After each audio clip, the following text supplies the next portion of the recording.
Halo semuanya, di video kali ini kita akan membahas materi penginderaan jauh, submateri, definisi, dan sistem penginderaan jauh. Nah, istilah penginderaan jauh tentunya sudah tidak asing lagi bagi kita. Pada era modern ini, penginderaan jauh banyak memberikan perannya dalam kehidupan masyarakat. Pernahkah kamu menggunakan Google Map atau Google Earth? Pernah menggunakan Google Map atau Google Earth, tanpa kamu sadari kamu telah menggunakan penginderaan jauh. Lalu, apa sih penginderaan jauh itu? Apa saja sistem yang digunakan dalam penginderaan jauh? Mari kita simak penjelasan berikut ini. David T. Lindgren mengemukakan bahwa penginderaan jauh adalah berbagai teknik yang dikembangkan untuk memperoleh dan menganalisis informasi tentang bumi.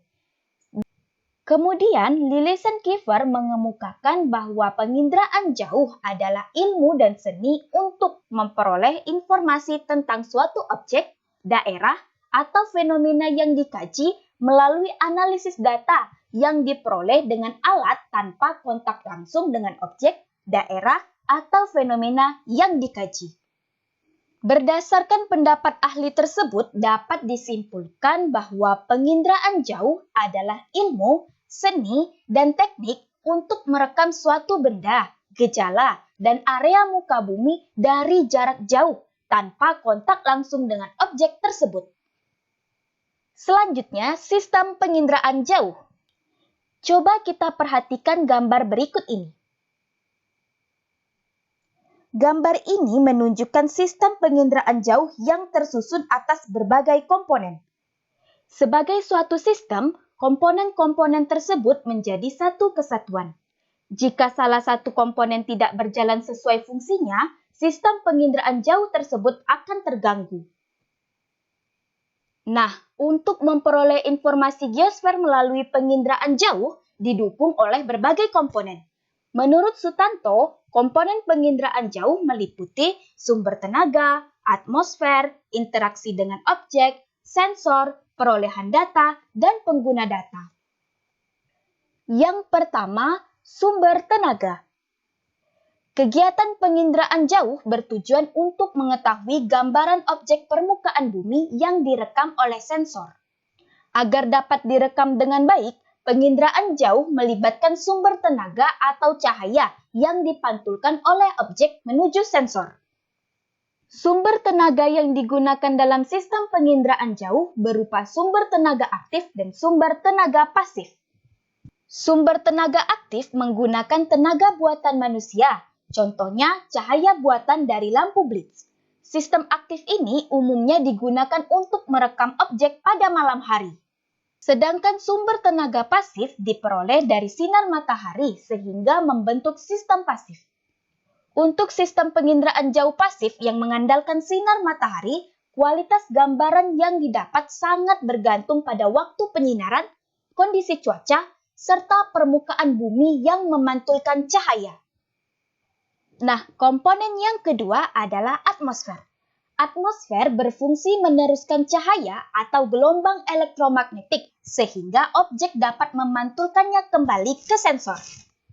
Atmosfer memengaruhi panjang gelombang yang dipancarkan oleh sumber tenaga. Tidak semua sumber tenaga yang dipancarkan dapat sampai ke objek permukaan bumi. Pengaruh atmosfer ini bersifat selektif terhadap panjang gelombang. Karena sifatnya yang selektif, maka terdapat istilah jendela atmosfer. Jendela atmosfer yaitu spektrum elektromagnetik yang dapat mencapai objek di permukaan bumi. Komponen yang ketiga adalah sensor. Sensor adalah benda yang digunakan untuk melacak, mendeteksi, dan merekam objek-objek di permukaan bumi dalam jangkauan tertentu. Sensor bekerja dengan cara merekam cahaya atau gelombang elektromagnetik yang dipantulkan oleh objek di permukaan bumi.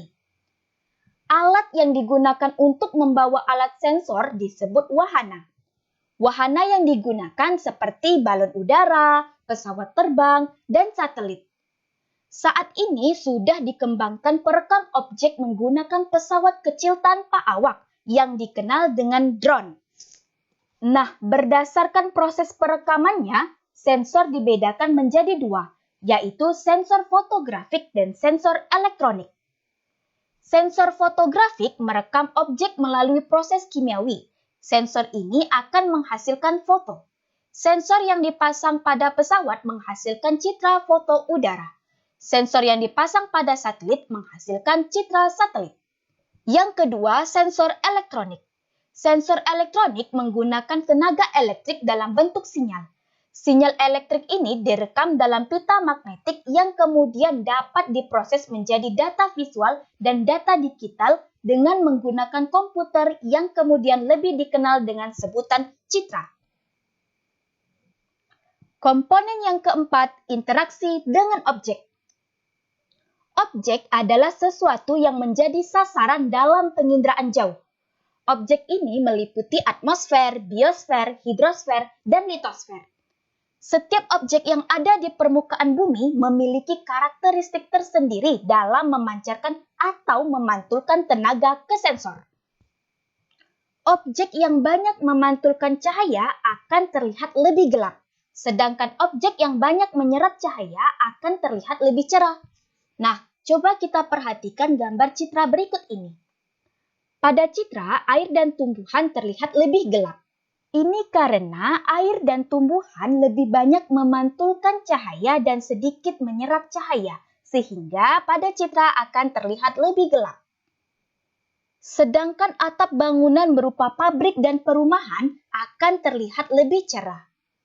Ini karena atap bangunan lebih banyak menyerap cahaya dan sedikit memantulkan cahaya, sehingga pada citra objek terlihat lebih cerah. Komponen yang kelima, perolehan data. Data yang diperoleh dari proses perekaman sensor dapat berupa data manual dan data digital. Data manual didapatkan melalui kegiatan interpretasi citra. Guna melakukan interpretasi citra secara manual, diperlukan alat bantu bernama stereoskop. Stereoskop dapat digunakan untuk melihat objek dalam bentuk 3 dimensi. Kemudian, data digital atau numerik diperoleh melalui penggunaan software khusus penginderaan jauh yang diterapkan pada komputer. Komponen yang terakhir adalah pengguna data. Pengguna data sangat penting dalam menentukan keberhasilan analisis objek di permukaan bumi. Kemampuan pengguna data dalam menginterpretasi citra menjadi kunci keberhasilan tersebut. Hasil interpretasi citra sangat ditentukan oleh keluasan, kedalaman pengetahuan, dan tingkat pemahaman penafsiran citra oleh pengguna data. Nah, itulah tadi pembahasan materi penginderaan jauh, submateri, definisi, dan sistem penginderaan jauh. Terima kasih telah menonton video ini. Sampai jumpa di video selanjutnya. Bye-bye.